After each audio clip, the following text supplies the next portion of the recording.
Em primeiro lugar, um grandioso dia, um grandioso sábado para cada um de vós esta manhã. Aqui estamos nós para mais um estudo da Palavra de Deus e alguns, ao me verem levantar-me, já perceberam: epá, pronto, agora isto vai ser um sermão do Rui, né? Vamos estar aqui durante um bocado. Em que ponto da nossa vida é que ele vai bater hoje? Não é? Muitos estão a pensar muitas coisas diferentes. Irmãos, o sermão de hoje, como podem ver, é apenas uma folha. Mas não se deixem enganar, eu vou ter que sintetizar o mais possível, porque senão, em vez de ser um sermão, isto torna-se uma vigília. Porque eu tenho aqui muitos textos, ok? E, portanto, vou ter que sintetizar bastante, vou ter que me restringir bastante ao que está escrito, vou tentar não gastar muito tempo com considerações minhas, até porque as minhas considerações não são para aqui chamadas, ok? O que importa é o que está escrito. Antes de mais, também bom sábado e um bom dia a quem nos acompanha pela internet, seja em casa, seja onde for, seja em direto, seja no futuro. Que Deus o abençoe assim também e que aqui estejamos juntos para estudar a Palavra de Deus. E antes de abrirmos a Palavra, vamos então, como é meu hábito, mesmo sentados, vamos curvar as nossas cabeças e fazer uma oração? Ó poderoso Deus, ó poderoso Senhor, neste momento, Pai, aqui estamos para estudar a Tua Palavra, Senhor. Aqui estamos para rever as instruções que Tu tens para nós. Te rogamos o derramamento do Espírito Santo sobre cada um de nós, Senhor. Quer seja sobre mim para transmitir a Tua Palavra, quer seja sobre cada um dos meus irmãos e irmãs para ouvir, Senhor Deus, para aprendermos juntos, Senhor. Te suplicamos que seja tudo da Tua vontade e que seja tudo conduzido por Ti. Em nome de Jesus. Amém. Muito bem, irmãos, eu vou pedir à técnica que ponha ali o primeiro slide da apresentação. Não é nada de especial, só tem o título. E o título diz: Não és uma ilha. Não és uma ilha. E o que é que isto tem a ver com a história de Timóteo que a Tina contou muito bem, não é? É muito simples, irmãos, e vamos abrir primeiro em 1 de Coríntios. 1 de Coríntios, capítulo 15, verso 33. 1 de Coríntios, capítulo 15, verso 33.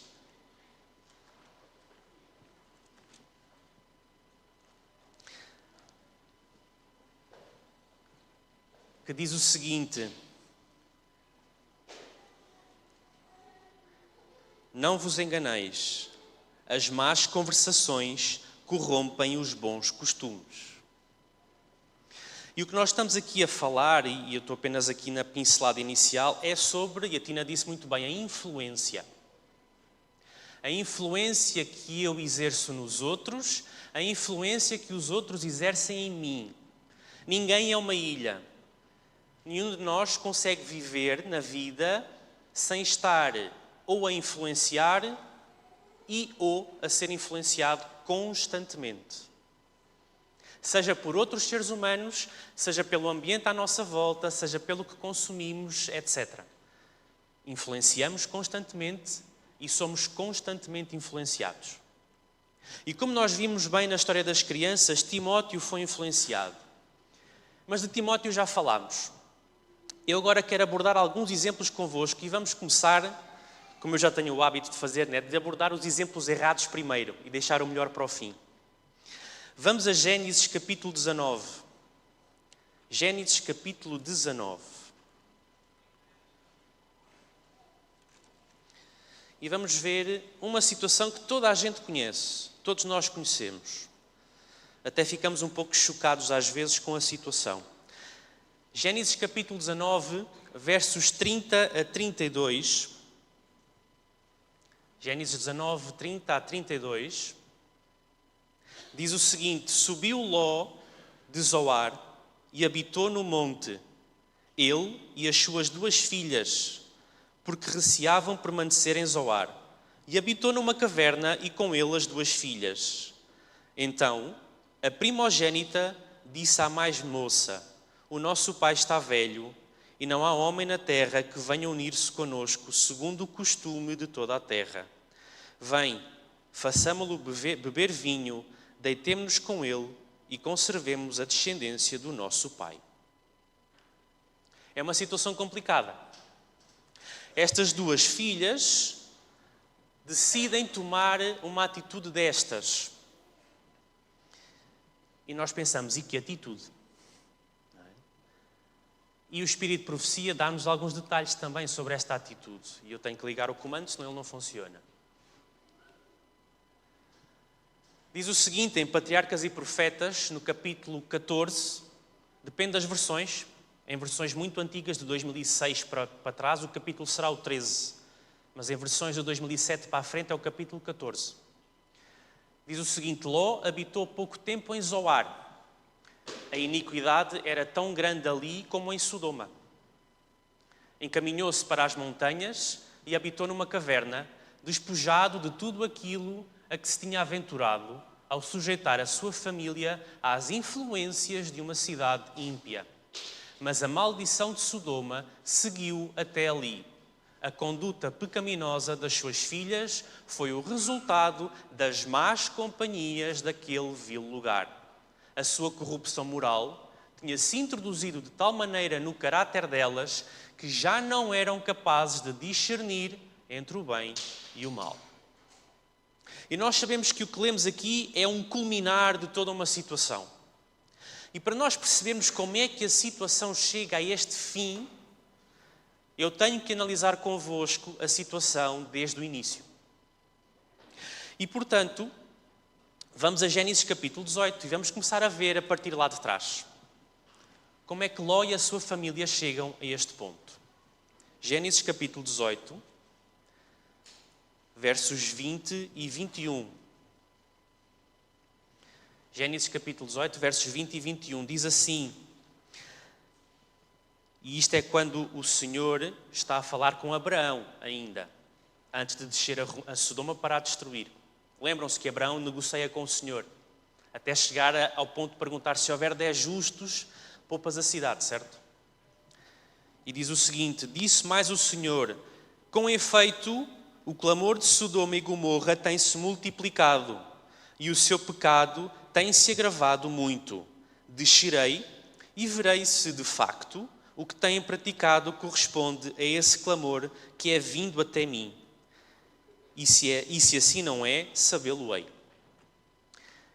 O que Deus está aqui a dizer a Abraão é que chegou lá acima a notícia, e o chegou lá acima é óbvio que é entre aspas, porque Deus é omnisciente. Ele é omnipresente, Ele vê tudo, Ele sabe tudo. Não é? Chegou lá acima a notícia de que a iniquidade e a maldade e a pecaminosidade de Sodoma e Gomorra e a região à volta atingiu um ponto tal que a panela está prestes a rebentar, como nós dizemos em português. E sim, o Espírito de Profecia confirma isto. Só que o Espírito de Profecia dá aqui um esclarecimento adicional, porque ele começa a falar de Sodoma ainda antes disto. E ele diz o seguinte, no capítulo 14, a mais bela entre as cidades do Vale do Jordão era Sodoma. Era uma cidade bela, bonita, situada numa planície considerada como o jardim do Senhor, pela sua fertilidade e beleza. Ali florescia a luxuriante vegetação dos trópicos. Ali era a terra da palmeira, da oliveira e da videira. Flores espalhavam o seu perfume durante todo o ano. A arte e o comércio contribuíam para enriquecer a orgulhosa cidade da planície. Com poucas preocupações ou trabalho, todas as necessidades da vida podiam ser supridas e todo o ano parecia um ciclo de festas. Ué, parece um lugar bom, fértil, próspero, muito comércio, oportunidades para toda a gente prosperar, economicamente, socialmente, etc. Parece bom, não é? Não é preciso muito trabalho. Diz o texto que com pouco trabalho e com pouco esforço as pessoas tinham o suficiente para viver bem. Não havia tantas preocupações, não havia tantas dores de cabeça, tanto stress a contar os tostões ao fim do mês, não é? Pelo visto ali não havia nada disso. Só que o texto continua. A abundância que reinava por toda a parte deu origem ao luxo e ao orgulho. A ociosidade e a riqueza endurecem o coração que nunca foi oprimido pela necessidade ou sobrecarregado pela tristeza. O amor ao prazer era alimentado pela riqueza e o lazer, e o povo entregou-se à satisfação sensual. E este é o problema quando tudo é fácil. Quando tudo é fácil, quando nada dá trabalho, quando tudo parece aparentemente muito bom, eis que se instala a ociosidade, o tempo morto, o tempo sem nada para fazer. E como nós conhecemos bem o provérbio popular em português, mente vazia, oficina de Satanás. E o problema é isto, Sodoma fazia com que os seus habitantes tivessem mente vazia, não havia preocupações. Eram autênticas oficinas de Satanás. E no meio deste caos, aparentemente bom, aparentemente organizado, caos escondido, estava Ló. E voltamos a Gênesis 19, aos versos 24 a 26. Gênesis 19, 24 a 26. Porque aqui nós já estamos na parte em que Jesus está a aplicar o castigo a Sodoma e Gomorra. Já estamos mais à frente. E diz assim no verso 24: Então fez o Senhor chover enxofre e fogo da parte do Senhor sobre Sodoma e Gomorra, e subverteu aquelas cidades e toda a campina e todos os moradores das cidades e o que nascia na terra. E a mulher de Ló olhou para trás e converteu-se numa estátua de sal. E nós conhecemos bem esta questão. A mulher de Ló ia a fugir juntamente com o esposo e as duas filhas ainda solteiras, porque o restante dos filhos e filhas já tinha casado e tinha ficado lá. Só que ela olha para trás. Mas nós sabemos que antes deste momento da fuga, a fuga é um processo complicado. Porque Jesus manda 2 anjos à frente dele, os anjos chegam à cidade, logo convida-os para ficar em sua casa, e vocês conhecem, a maldade da população era tal que queriam fazer certas coisas com os visitantes. Não percebiam que eram 2 anjos. Para eles eram 2 estrangeiros que apareceram ali. E, portanto, faziam aquilo que estavam habituados a fazer. Não era a primeira vez que aquele tipo de situação acontecia em Sodoma e Gomorra. De aparecerem estrangeiros, que se ficassem pelas ruas à noite, as coisas não corriam bem. E Ló alberga, sabendo disso, Ló insiste para que estes visitantes fiquem em sua casa, não fiquem na rua. E o Espírito de Profecia, não tenho aí o texto, não pus aqui tudo, até indica que Ló até tentou levar os visitantes por ruas que não fossem as principais, para que não fossem muito vistos, para tentar que a situação passasse meio despercebida. Só que as pessoas observaram. E quando chegou a noite, foram-lhe bater à porta. E nós sabemos o episódio, os anjos tiveram que puxar Ló para dentro, tiveram que cegar aquela multidão e tudo mais. E Ló demorava-se a sair. Ele estava ali, ele demorava-se. Patriarcas e Profetas diz isso mesmo. Ló, porém, demorava-se. Embora diariamente angustiado ao ver as cenas de violência, não tinha uma verdadeira noção da aviltante e abominável iniquidade praticada naquela vil cidade. Alguns dos seus filhos agarraram-se a Sodoma e a sua mulher recusou-se a partir sem eles. O pensamento de deixar aqueles a quem ele tinha como os mais queridos na terra parecia-lhe mais do que seria capaz de suportar. Era duro abandonar a sua luxuosa casa e toda a riqueza adquirida pelo trabalho de toda a sua vida para partir como um viajante sem nada. Ló estava em Sodoma. Também tinha prosperado. Estavam lá os seus filhos que estavam agarrados a Sodoma, já não iam sair. Saíram as 2 filhas que ainda estavam solteiras, porque estavam solteiras, estavam em casa dos pais. Mas como vimos no primeiro texto que lemos, elas saíram de Sodoma, mas Sodoma não saiu delas. E nós sabemos que os anjos têm que literalmente agarrar Ló e a sua família pela mão, literalmente agarrar e puxar dali para fora. Porque Ló, se estivessem à espera de Ló, nunca tinham saído. Tinham ficado lá. E agarram-nos pela mão e puxam-nos ali para fora. Saiam daqui, acabou. O prazo, o limite acabou. Saiam daqui, vão para a montanha. Mas nós sabemos que Ló não quis ir para a montanha. Ló era muito complicado passar da casa luxuosa e próspera para a caverna. É uma mudança muito, muito abrupta, muito repentina, não é? Para quem está habituado ao conforto e ao luxo da prosperidade. A mudança é complicada. Os hábitos instalam-se, o caráter é afetado, é influenciado. E Ló negocia com os anjos. Não, para a caverna não. Há ali uma cidade pequenina, ali perto, uma cidade pequenina, e eu ali, pronto, eu moro ali, tudo bem. E os anjos até concordam, ok, tudo bem. E por tu ires morar para ali, aquela cidade que é tão iníqua como Sodoma e Gomorra, porque era a região toda que era iníqua, vai ser poupada. E até vamos mudar o nome dela, vai se chamar Zoar, porque ela não se chamava Zoar antes. Antes chamava-se Bela. Okay? E Jó vai para lá. Só que como nós lemos no primeiro texto bíblico que vimos, Ló está em Zoar, desculpem, mas não fica lá confortável. Porque ele chega a Zoar e conforme vai passando os dias ele vê que Zoar é igual a Sodoma. Ok? É a região inteira que está naquele estado. Porque a região inteira era próspera e ociosa, não era só Sodoma. E Ló esquece de uma coisa.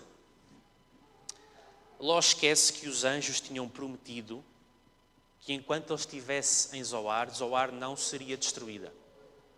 E Ló, como disse o texto bíblico, fica com medo de estar em Zoar, porque fica com medo que afinal talvez não seja assim tão verdade o que os anjos disseram, porque a maldade aqui é tão grande. E então sim, ele vai para a caverna. Só que é este processo todo, e o Espírito de Profecia revela isso, é este processo todo de Ló que contribui para o que acontece também à sua família. Patriarcas e Profetas continua e diz assim: novamente foi dada a ordem solene para se apressar, pois a terrível tempestade não demoraria muito mais. Mas uma das fugitivas aventurou-se a lançar um olhar para trás, para a cidade condenada, e tornou-se no monumento do julgamento de Deus. E agora reparem, se o próprio Ló não tivesse mostrado hesitação em obedecer à advertência do anjo, a primeira de fugir para a caverna, mas tivesse fugido rapidamente para as montanhas, sem uma palavra de insistência ou súplica, a sua mulher também teria escapado. A influência do seu exemplo, mau exemplo, neste caso bom exemplo, se ele tivesse tido bom exemplo, a influência do seu exemplo tê-la-ia salvo do pecado que selou a sua morte. E aqui nós vemos como Ló é o influenciador de tudo isto. O poder da influência de alguém que até tem boa intenção, só que faz as coisas mal. E o texto continua. Mas a sua hesitação e demora fizeram com que ela, a sua esposa, considerasse a advertência divina de forma leviana. Não era assim tão sério. Okay? Quando uma coisa é séria, nós nem fazemos perguntas. Nós obedecemos. Okay? Se estiver a acontecer um terremoto, um incêndio aqui na igreja, qualquer coisa, e nos aparecer um bombeiro à porta a nos dar instruções, ainda vamos pôr-nos a fazer perguntas ao bombeiro? Não, a gente obedece e sai. E segue as instruções que ele deu. Porque a coisa é séria. Só que quando Ló ainda se mete a conversar com o bombeiro, o exemplo que ele passa para os outros é que afinal não é assim, o problema não é assim tão grave. Ainda dá para ficarmos aqui a discutir qual a melhor opção.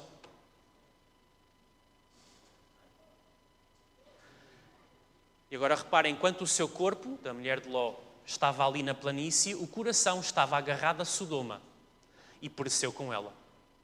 Revoltara-se contra Deus, porque os seus juízos envolviam na ruína os seus bens e os seus filhos.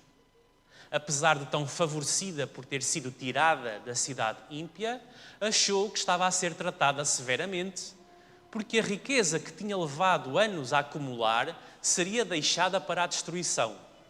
Em vez de aceitar com um coração grato a salvação, insolentemente olhou para trás, preferindo a vida daqueles que tinham rejeitado a advertência divina.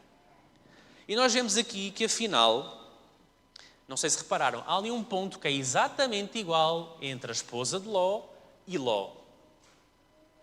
O problema de deixarem para a destruição a riqueza acumulada durante anos e os filhos. Ela estava com as mesmas características que faziam o seu esposo hesitar. Influenciavam-se um ao outro. E reparem, isto foi sempre assim? Ló foi sempre assim? Não. Ló aprendeu com Abraão. Viajou com Abraão. Sacrificava no mesmo altar com Abraão. Abraão ensinava-lhe quem era Deus. E o Espírito de Profecia diz isso mesmo. Reparem, no início, quando Ló escolhe Sodoma e vai para lá, reparem o que lá está escrito. Quando Ló entrou em Sodoma, estava profundamente decidido a conservar-se livre da sua maldade e a fazer com que a sua descendência permanecesse fiel, mesmo depois da sua morte. Mas de maneira bem patente, fracassou.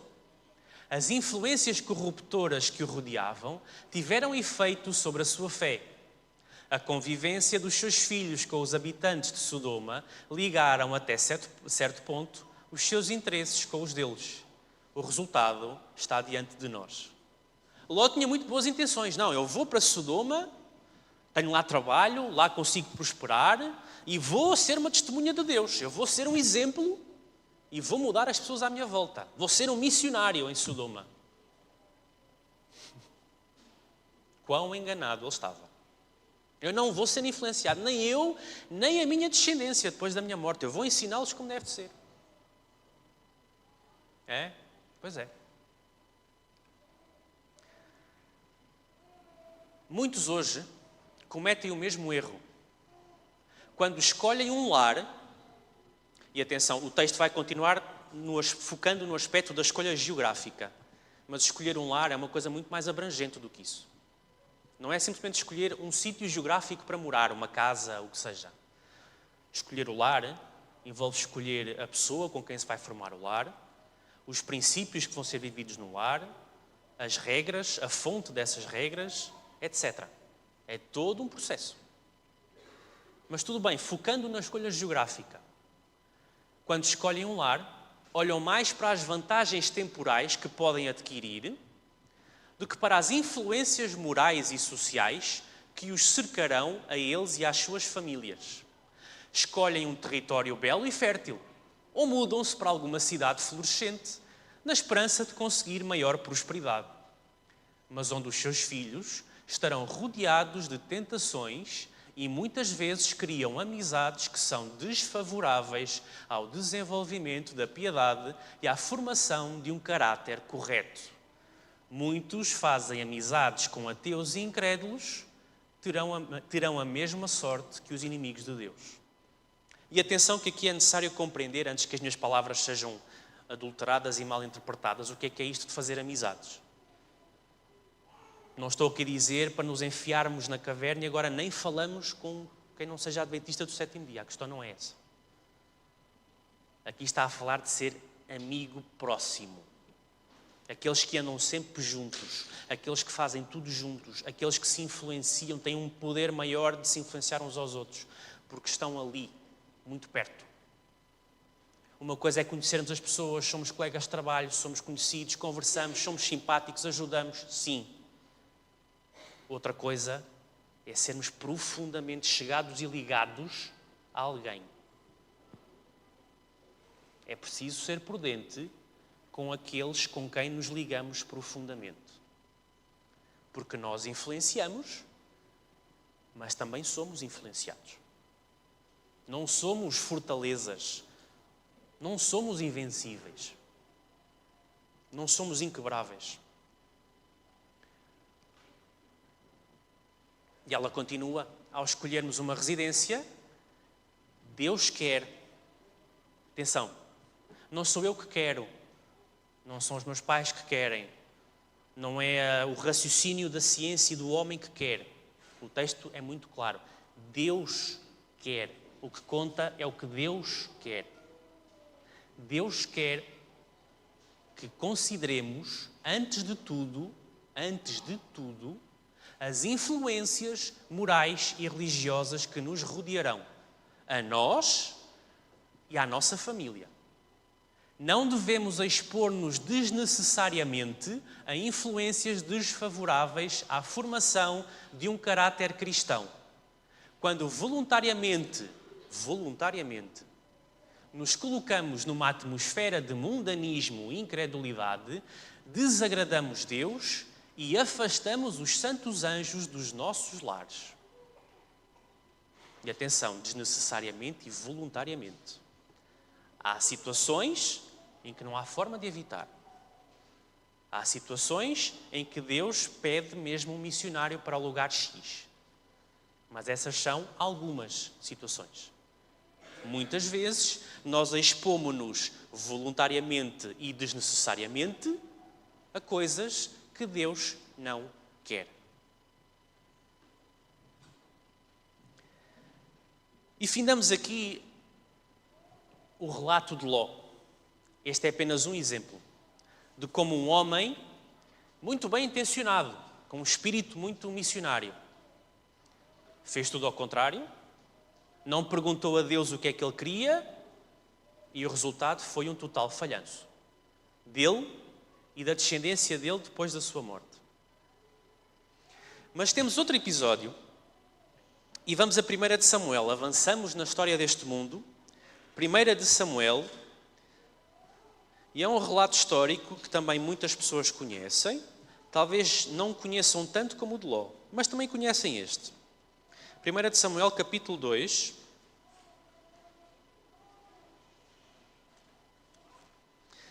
De Samuel, capítulo 2. Eu vou ler dos versos 12 ao 17 e depois o verso 22. 1 de Samuel, capítulo 2, a partir do verso 12, diz assim: Eram, porém, os filhos de Eli, filhos de Belial, e não se importavam com o Senhor, pois o costume daqueles sacerdotes com o povo era que, oferecendo a alguém sacrifício, vinha o moço do sacerdote, estando-se a cozer a carne, com um garfo de 3 dentes na mão, e metia-o na caldeira, ou na panela, ou no tacho, ou na marmita, e tudo quanto o garfo tirava, o sacerdote tomava para si. Assim se fazia a todo o Israel que ia ali a Siló. Também, antes de se queimar a gordura, vinha o moço do sacerdote e dizia ao homem que sacrificava: Dá-me essa carne para assar ao sacerdote, porque não aceitará de ti carne cozida senão crua. Se o ofertante lhe respondia: Queime-se primeiro a gordura, e depois tomarás quanto quiseres. Então ele lhe dizia: Não, porém, hás de me dar agora, senão tomá-la-ei à força. Era, pois, muito grande o pecado destes moços perante o Senhor, porquanto eles desprezavam a oferta do Senhor. E no verso 22 diz assim: Era, porém, Eli já muito velho, e ouvia tudo quanto os seus filhos faziam a todo Israel, e de como se deitavam com as mulheres que serviam à porta da tenda da congregação. E aqui saltamos na história e vamos para um ponto em que Israel já existe, enquanto país, enquanto nação eleita por Deus. Jesus não tinha vindo ainda, não tinha morrido na cruz ainda. E estamos aqui a analisar um caso de uma família sacerdotal.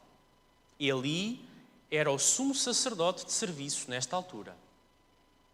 E os seus filhos, Ofni e Fineias, também como levitas, porque todos os sacerdotes e sumos sacerdotes eram levitas, eram sacerdotes no templo. Mas nós vemos aqui o que é que eles faziam. Filhos do sumo sacerdote, que desprezavam o Senhor, no templo do qual serviam, estragavam as ofertas e faziam tudo o que estava errado com as ofertas. Se forem ler lá atrás a Levítico, Deuteronômio, etc., vão ver que o Senhor estabeleceu procedimentos específicos para o tratamento das ofertas e dos sacrifícios. Não era para levar carne crua, coisíssima nenhuma. O animal era sacrificado, a gordura era queimada e depois eram retiradas certas partes do animal, partes específicas, já cozinhadas pelo fogo do sacrifício, e essas sim ficavam para os sacerdotes. Mas estes moços chegavam lá, punham a mão a tudo o que queriam, cru e com gordura toda, muito antes do sacrifício ser feito. E além disso, diz o verso 22, que as levitas também participavam da festa. Sacerdotes, levitas, né? Aqueles que era suposto estarem a organizar as atividades no templo. E reparem, patriarcas e profetas, na mesma, diz assim o Espírito de Profecia, ali era sacerdote e juiz em Israel, porque neste tempo não havia rei ainda. Os reis só vão aparecer depois, já no tempo de Samuel, que estudou com Eli, pequenino. Não havia rei ainda, portanto o sumo sacerdote era o rei, o juiz, o decisor. Okay?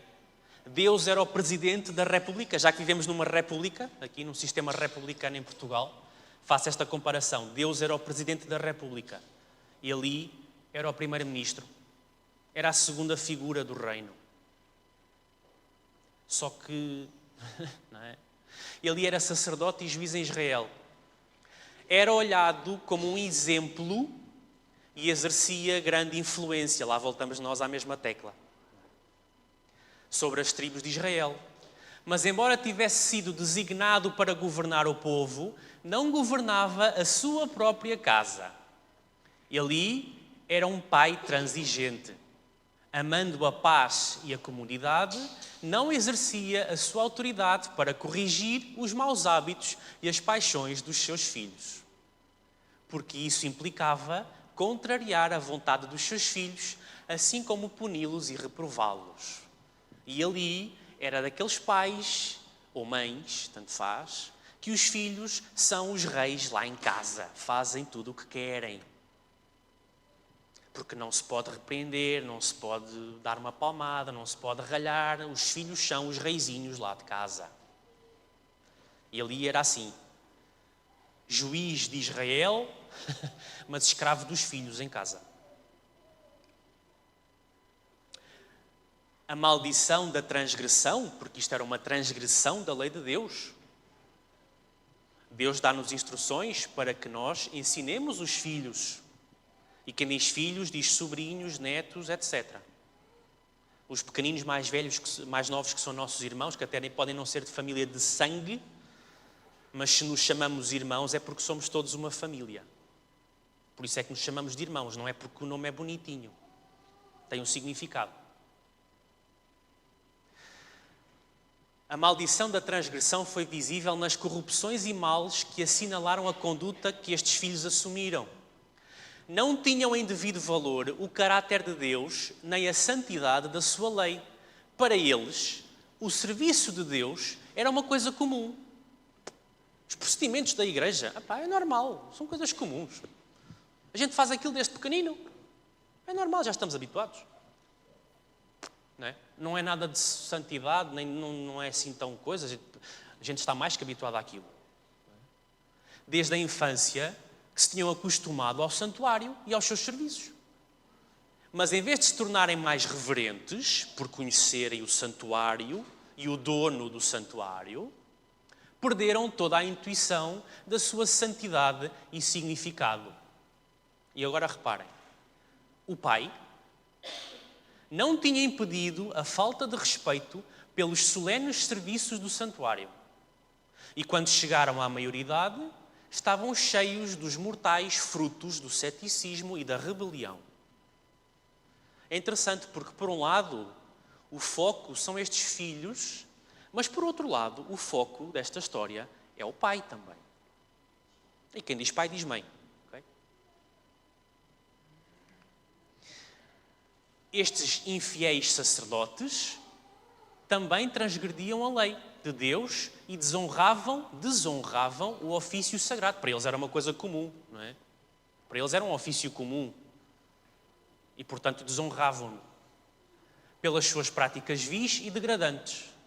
Todavia, continuavam com a sua presença a poluir o tabernáculo de Deus.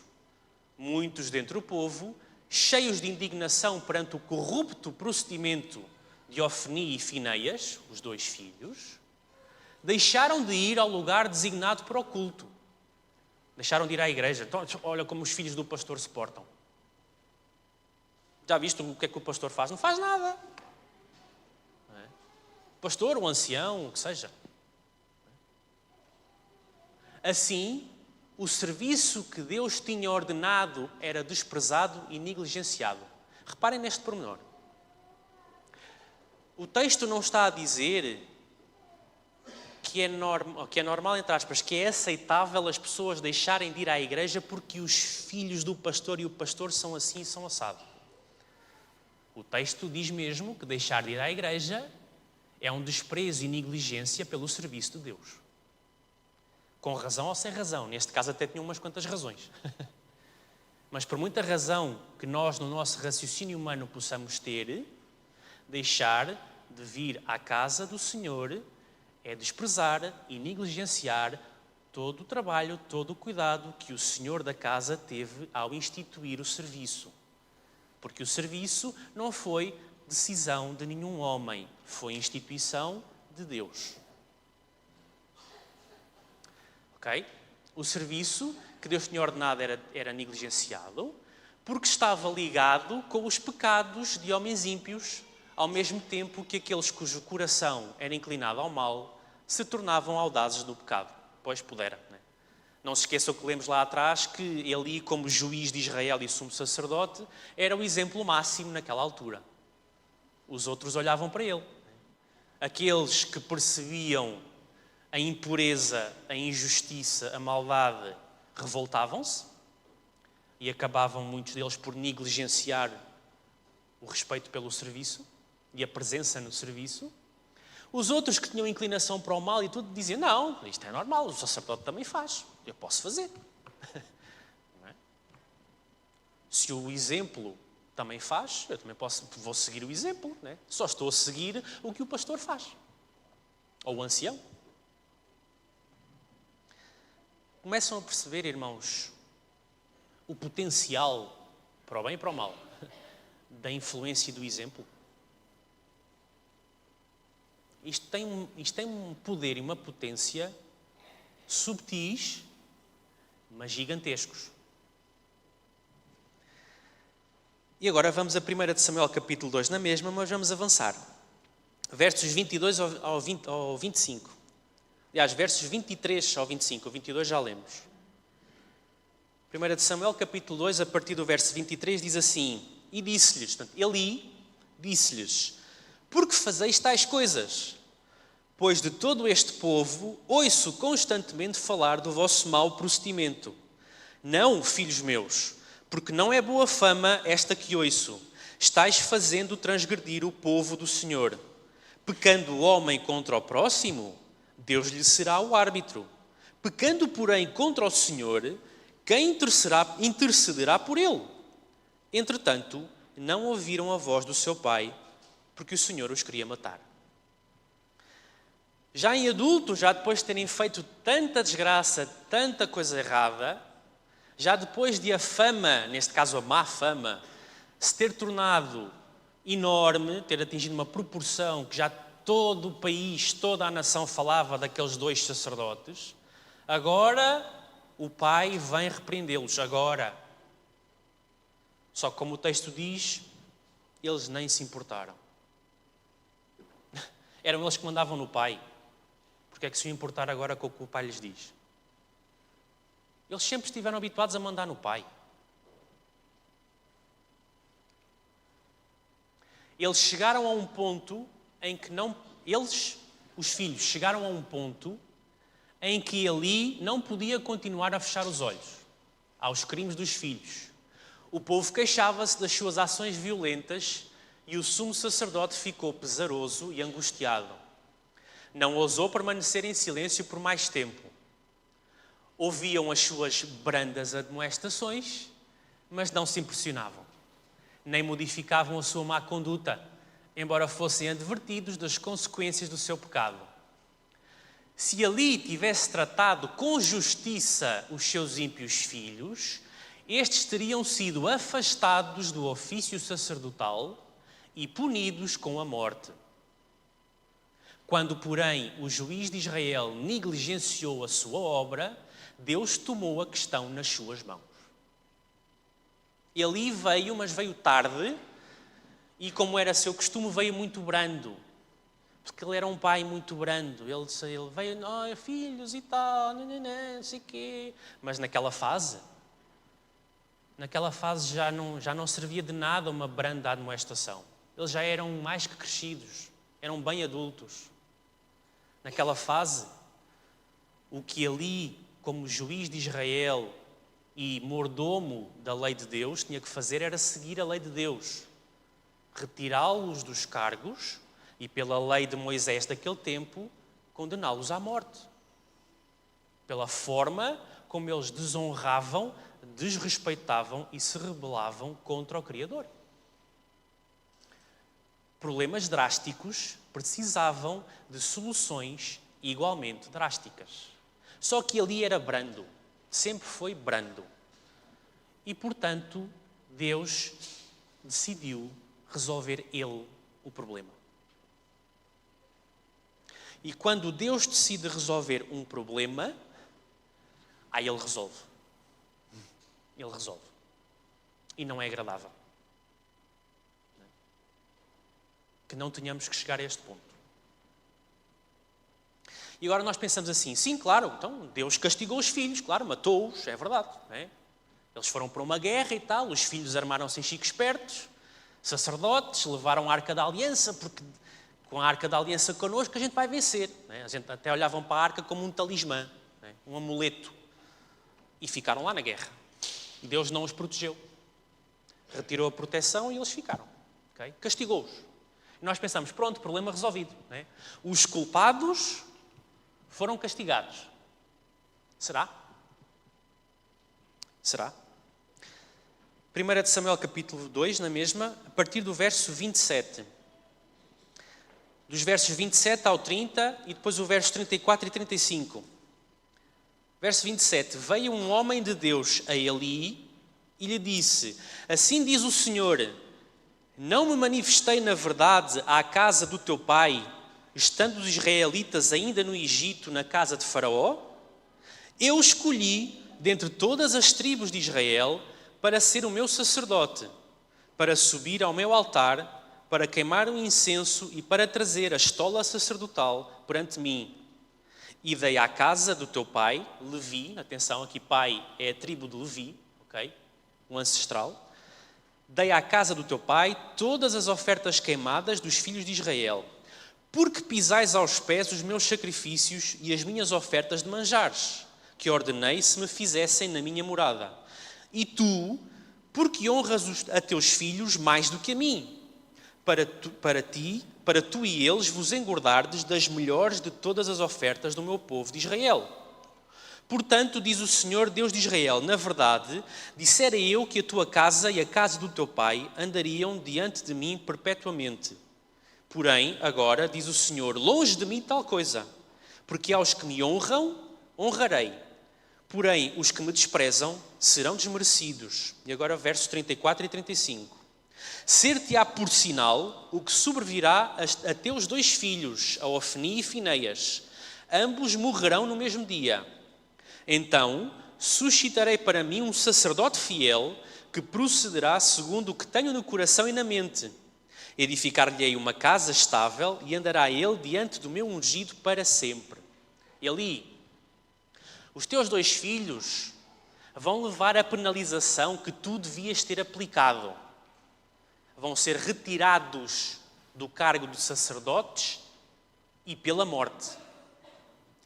Mas tu vais ser retirado do cargo de sumo sacerdote. Porque a culpa não é só dos teus filhos. Eu não considero apenas os teus filhos os culpados. E o Espírito de Profecia confirma. Deus acusou Eli de honrar mais os seus filhos do que ao Senhor. Lemos isso no texto. Porque amas mais os teus filhos do que a mim. Aqueles que seguem as suas próprias inclinações com uma afeição cega para com os seus filhos, condescendendo com eles na satisfação dos seus desejos egoístas, tornam claro que estão a honrar mais os seus ímpios filhos do que Deus. Deus considerou Eli culpado. Não eram só os filhos.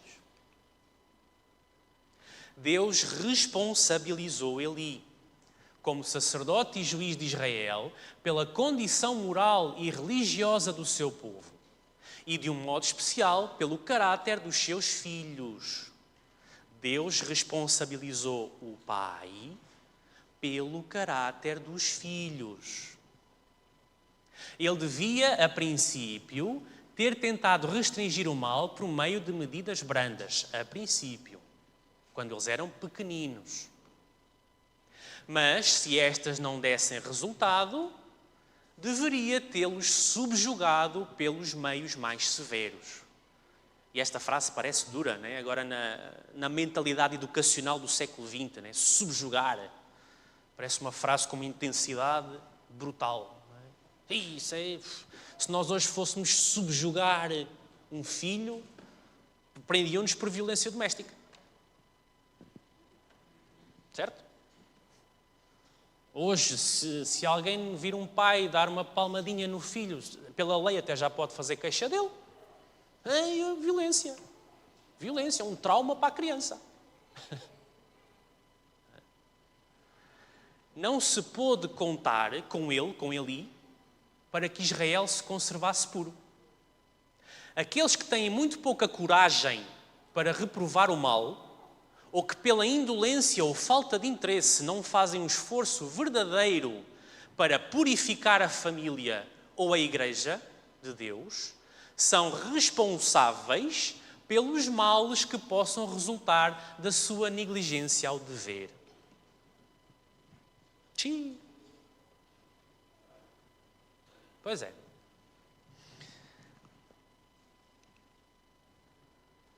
Por causa da posição que ele ocupava, a sua influência era mais vasta, era maior.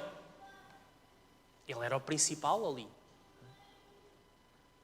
do que se ele fosse um homem comum. A sua vida familiar era imitada em todo o Israel. Já estão a ver o resultado do resto de Israel imitar esta família, não é? Se esta família já era o que era, imaginem todo um país, ou quase todo, porque havia aqueles que se irritavam, não é? Quase todo a fazer igual. Não, o sumo sacerdote também faz, deve ser assim, não é?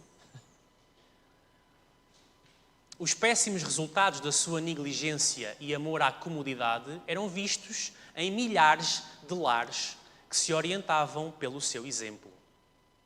Se condescende com os filhos nas práticas erradas, ao mesmo tempo que os pais se dizem religiosos, a verdade de Deus é desacreditada. A melhor prova de cristianismo de uma família é o tipo de caráter gerado pela sua influência. E aqui eu vou abranger e alargar o conceito de família. Porque muitos dirão assim, Rui, mas é assim, tu nem sequer tens moral para falar, tu não és pai sequer. Sou tio, né? Quanto muito sou tio, sim. Meus queridos, quando nós estamos aqui uns com os outros, nós somos aqui o quê? Amigos só? Somos amigos e tal, conhecemos e não sei o quê. É isso? Não. Somos irmãos. Isso significa que os mais pequeninos que aqui estão são nossos sobrinhos espirituais. Isso significa que eu, neste caso, né, como ancião, se calhar tenho que ter cuidado com a influência e o exemplo que eu dou. Porque não me adianta estar a fazer uma repreensão à igreja sobre um assunto se eu depois for fazer aquilo. Não é? A igreja vai olhar para mim, está a falar, mas afinal,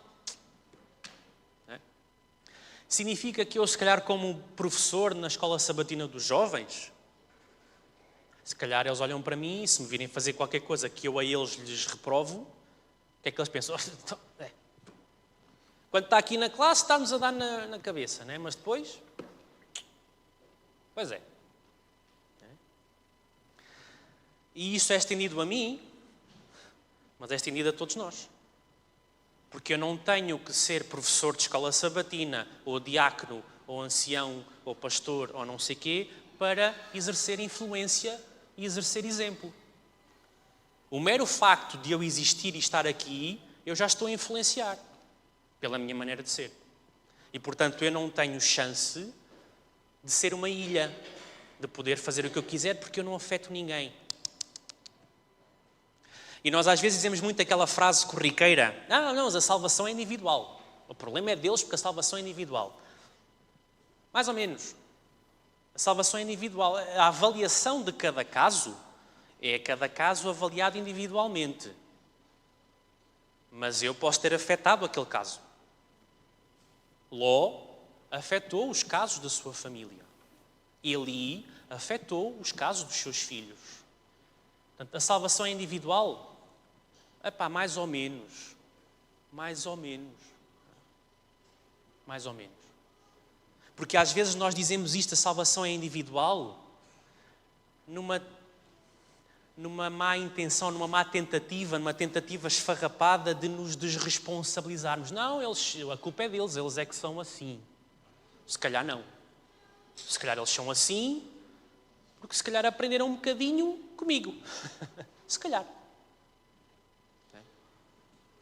E se calhar quando chegar a nossa vez de prestarmos contas a Deus, no dia do juízo, se calhar Deus quando chegar ao pé de mim: olha, Rui, lembras-te daquela pessoa assim?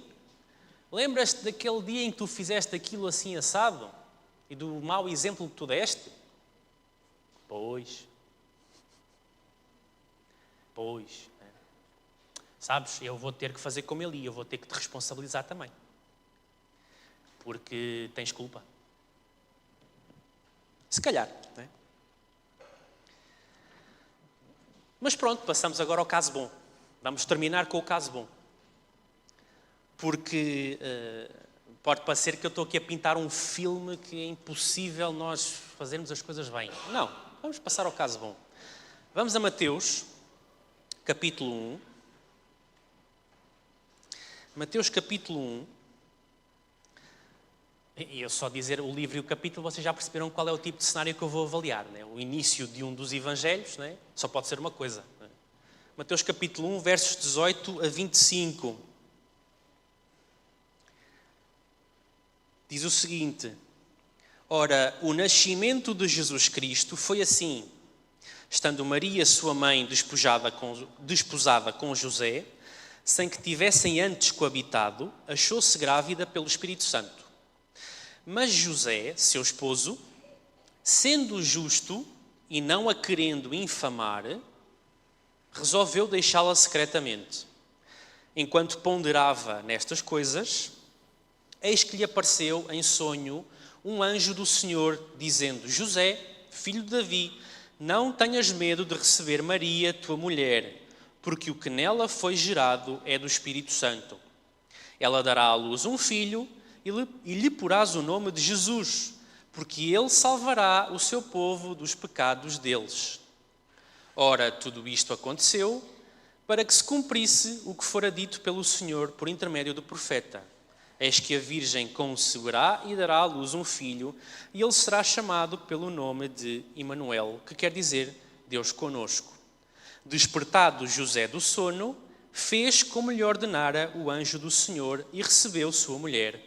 Contudo, não a conheceu, enquanto ela não deu à luz um filho, a quem pôs o nome de Jesus. E neste texto, temos aqui muitos detalhes interessantes. E antes de falarmos de Jesus, vamos falar de José. Não é? José, sendo justo e não querendo infamar Maria. E por aqui nós começamos a ver o tipo de traços de caráter que José tinha. Porque era uma situação, para ele enquanto homem, era complicado. Ele e a sua esposa não tinham ainda coabitado e de repente a barriga dela estava maior do que é o normal. O que é que se passou? Não é? E ele podia muito bem, segundo a lei de Moisés, ter dito: minha amiga, tchau, tchau, adeusinho. Ele até podia ter dito: olha, apedrejamento, porque é o que está na lei. Porque se ela está grávida e não coabitou comigo, foi com outro. Adultério.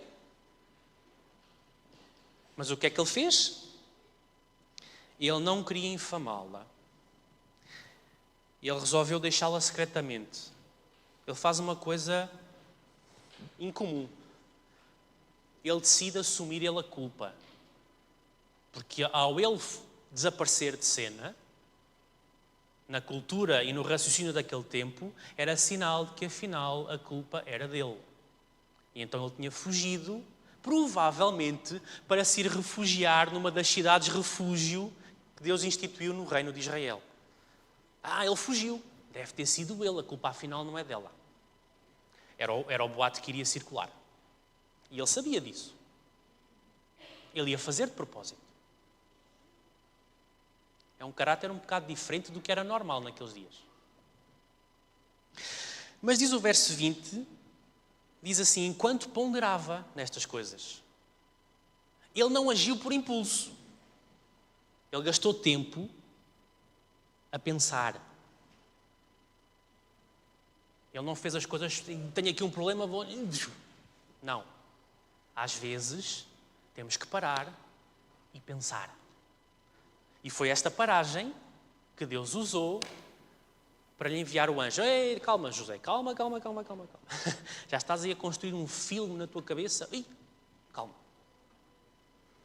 A tua esposa está com uma barriga grande, mas continua virgem.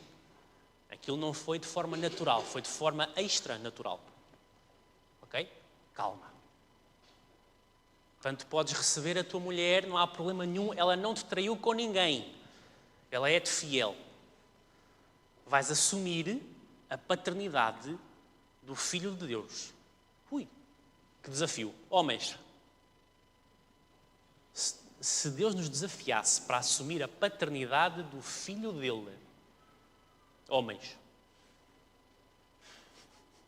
como é? Como é que nós ficávamos? Opa! Isso é uma responsabilidade um bocado grande. Não é?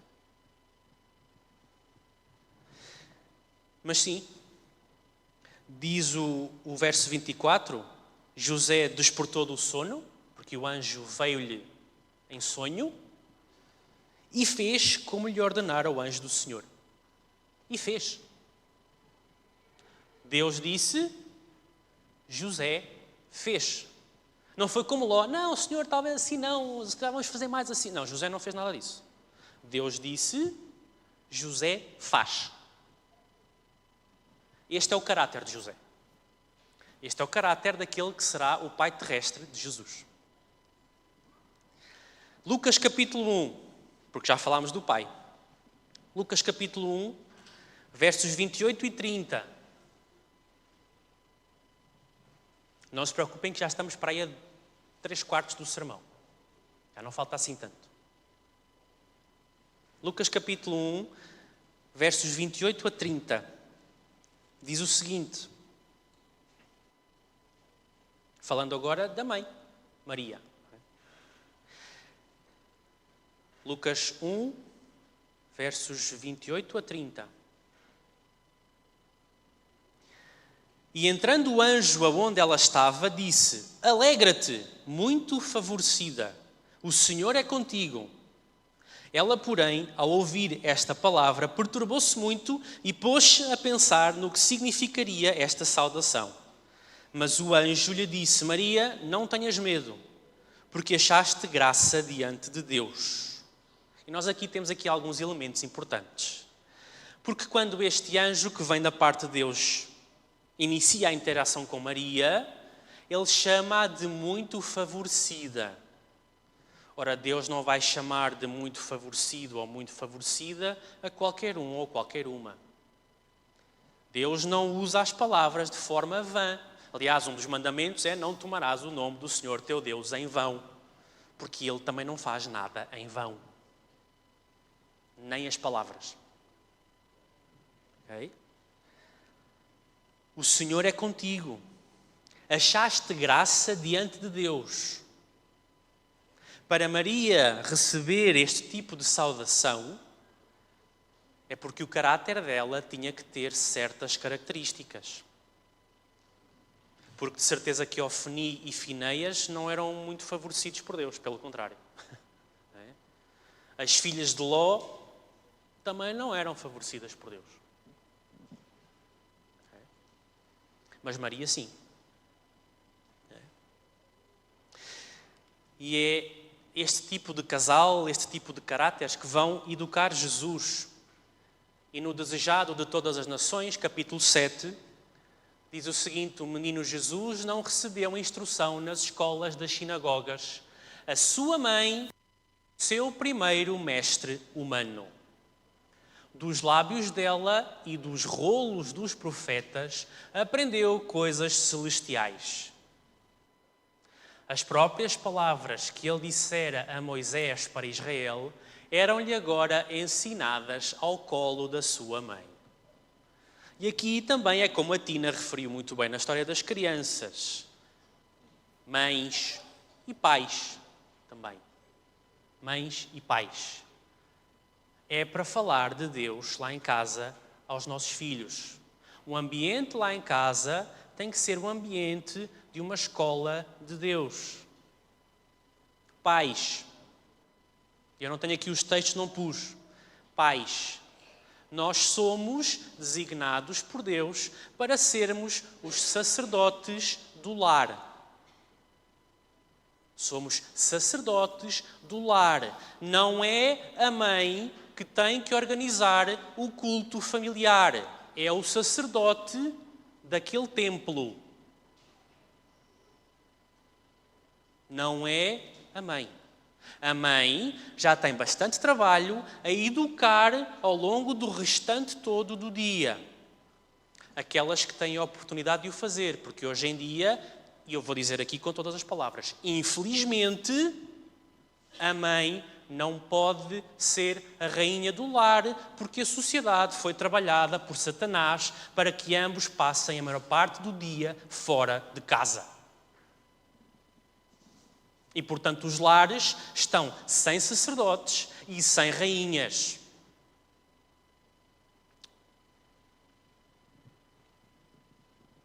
Chamem-me o que quiserem. Extremista, fanático, antiquado. Não estou nem aí. Ok? É complicado? É. É. O dinheiro, isto, as contas, os meses, as despesas... É. Eu sei. Eu também trabalho, também tenho despesas, apesar de não ter que gerir uma casa própria. Eu sei. Mas dá que pensar. A influência da sociedade sobre as nossas vidas. Okay? A influência do mundo e da sociedade sobre as famílias. Dá que pensar. Mas pronto, adiante. Lucas capítulo 2... versos 39 e 40. Lucas capítulo 2, versos 39 e 40. Diz o seguinte: cumpridas todas as ordenanças segundo a lei do Senhor, voltaram para a Galileia, para a sua cidade de Nazaré. Crescia o menino e se fortalecia, enchendo-se de sabedoria, e a graça de Deus estava sobre ele. Os pais de Jesus eram pobres e dependentes do seu trabalho diário. Eles também tinham contas para pagar. Eles viviam a contar os tostões. Quando eles foram levar Jesus ao templo para fazer o sacrifício pelo primogênito, eles não tiveram dinheiro para levar um cordeiro. E levaram as 2 pombinhas, que era o que a lei de Moisés estipulava para as famílias mais pobres da sociedade. Eles pertenciam à faixa mais pobre da sociedade. Eles viviam, semana após semana, se calhar dia após dia, a contar os tostões. Era uma família de muito trabalho diário. Ele estava familiarizado com a pobreza, a abnegação, as privações. Essa experiência serviu-lhe de salvaguarda. Lembram-se que em Sodoma era tudo fácil, então havia luxo, vaidade, orgulho, ociosidade e oficinas de Satanás. Aqui não. Na sua vida não havia momentos ociosos que convidassem à tentação. Na vida de Jesus não havia espaço para oficinas de Satanás. Nenhuma hora vaga abria a porta às companhias corruptoras. Tanto quanto possível, fechava a porta ao tentador. Ganho ou prazer, aplauso ou reprovação não o podiam levar a condescender com uma má ação. Era prudente para discernir o mal e forte para lhe resistir. E esta era a infância de Jesus. O contrário de Sodoma, Gomorra e as cidades circunvizinhas. Dificuldade, trabalho, esforço, mas não havia ali oficina de Satanás. Não havia espaço para haver oficina de Satanás. E agora vamos ao penúltimo texto bíblico do sermão de hoje, Provérbios. Provérbios, capítulo 22, no Velho Testamento. Provérbios, capítulo 22. E nós já percebemos a importância da influência. A influência do ambiente, a influência da capacidade económica, a influência do pai, da mãe, das companhias, dos irmãos, dos amigos, etc. Não é? Provérbios 22, verso 6, é um texto que todos os cristãos, não só os adventistas do sétimo dia, todos os cristãos sabem este texto de cor. Podem não saber que é Provérbios 22, 6, mas o texto, as palavras, sabem-nas de cor. Ensina a criança no caminho em que deve andar e, ainda quando for velho, não se desviará dele. Pois é. Jesus frequentou as maiores academias judaicas daquele tempo, com os maiores mestres, rabis, teólogos, doutorados, pós-doutorados, que faziam uma exegese dos rolos dos profetas, não sei... Foi? Não. Onde é que ele aprendeu? Em casa, com a rainha daquele lar. E sabia muito mais do que os doutorados e pós-doutorados. Não é à toa que aos 12 anos, quando ele vai ao templo, quando os pais voltam e se apercebem a meio da viagem que ele não está, e voltam, onde é que foi? Onde é que Jesus, Satanás quer matá-lo, onde é que ele anda, não sei o quê, encontraram Jesus, um menino de 12 anos, aonde? No templo, a fazer o quê? A ensinar os pós-doutorados. Não é? Os grandes mestres, grandes cientistas, estudiosos, teólogos, não sei do quê. Pois é. Pois é. A importância de um sacerdote do lar e de uma rainha do lar, consagrados a Deus. A importância de todo o ambiente. Últimos textos, porque entretanto já tem o estômago a roncar, provavelmente. Deus indicou a igreja como vigia a fim de ter um atento cuidado dos jovens e crianças. E, como sentinela, ver que o inimigo se aproxima e dar o aviso de perigo. A igreja, porém, não se compenetra da situação. Ela dorme enquanto está de guarda. Nesse tempo de perigo, pais e mães devem despertar e trabalhar como se da própria vida se tratasse. E eu aqui vou alargar mais uma vez. Pais e mães, tios, avós, professores de escola sabatina, anciãos, diáconos e os irmãos que estão sentados ao nosso lado, nas igrejas. Pastores, membros leigos, etc. É hora de despertarmos do sono. E nós conhecemos este texto. E ele pode ser aplicado em muitos contextos. É hora de acordarmos da ociosidade em que Satanás nos tenta e nos tem enfiado. É hora de abrir os olhos. Okay? Devem despertar e trabalhar como se da própria vida se tratasse. Ou, de outra maneira, muitos dos jovens estarão para sempre perdidos. Para sempre. Porque não levaram com as influências corretas e com os exemplos corretos e tornaram-se ofnis e fineias dos tempos modernos. Que encaram os serviços como coisa comum. É um serviço, a gente faz lá, a escola faz uma lição, um sermão e tal, uma santa ceia, bebemos um sumo de uva e tal, mas coisas comuns, é um serviço que a gente sempre fez. Aquilo de santidade, aquilo é normal. Não é? Estou mais que habituado, que eu não vejo solenidade nenhuma naquilo. Ao mesmo tempo em que devemos empregar esforços ardorosos em favor das massas que nos rodeiam e promover a obra nos campos estrangeiros, nenhuma porção de trabalho nesse sentido pode desculpar-nos da negligência pela educação das nossas crianças e jovens. Devem ser preparados para ser obreiros de Deus, tanto os pais como os professores. E aqui professores tanto pode ser nas escolas como nas escolas sabatinas, etc. Devem, por preceito e exemplo, não é só por blá blá blá, preceito e exemplo, incutir de tal maneira os princípios da verdade e honestidade no espírito e coração dos jovens, que estes se tornem homens e mulheres firmes como o aço para com Deus e a sua causa. As coisas de Deus são as coisas de Deus. São coisas a sério. É para levar a sério. É Deus, não é uma entidade qualquer. É Deus, o Criador. Se há tempo em que devamos trabalhar com ardor, é quando? Hoje. O inimigo está a atacar de todos os lados, semelhante a uma inundação. Unicamente o poder de Deus pode salvar os nossos filhos de serem varridos pela maré do mal.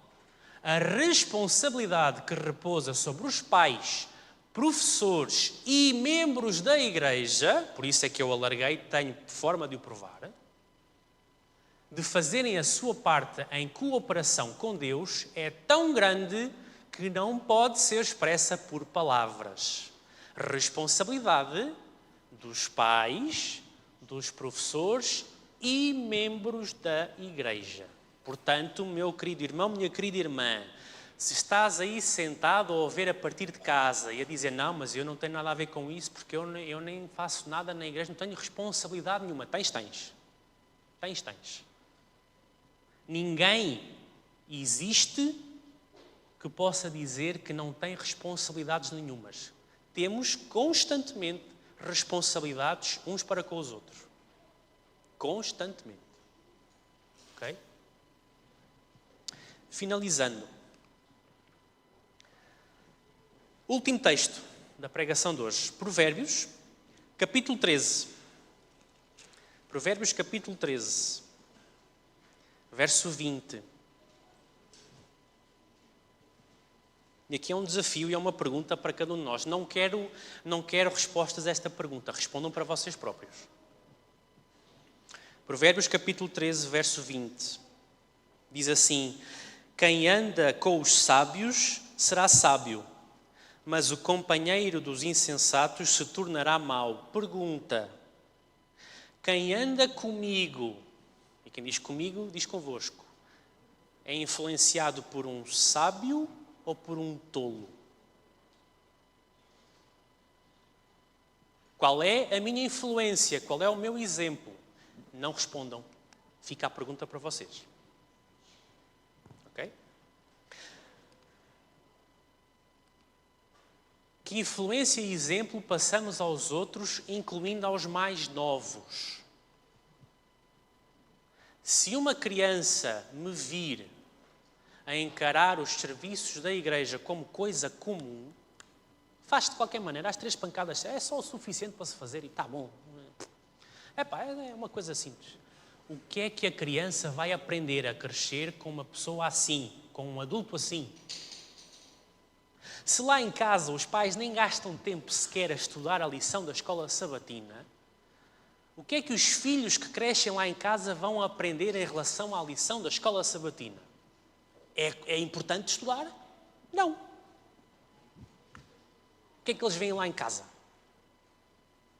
Se não há culto familiar, se não há leitura da Bíblia, se não há louvor,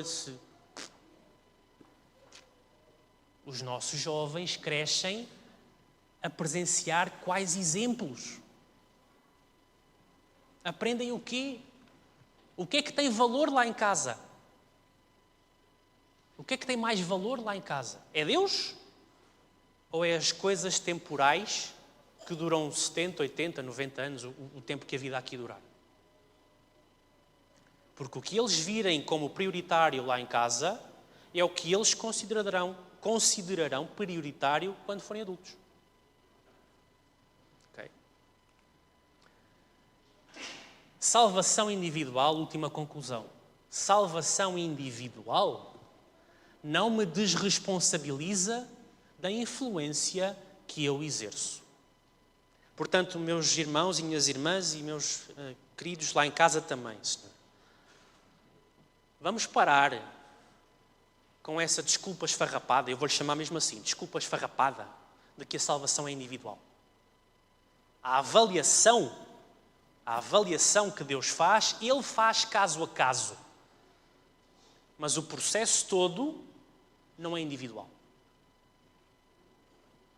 As influências são poderosas, os exemplos são poderosos. Um exemplo fala mais do que 1000 palavras.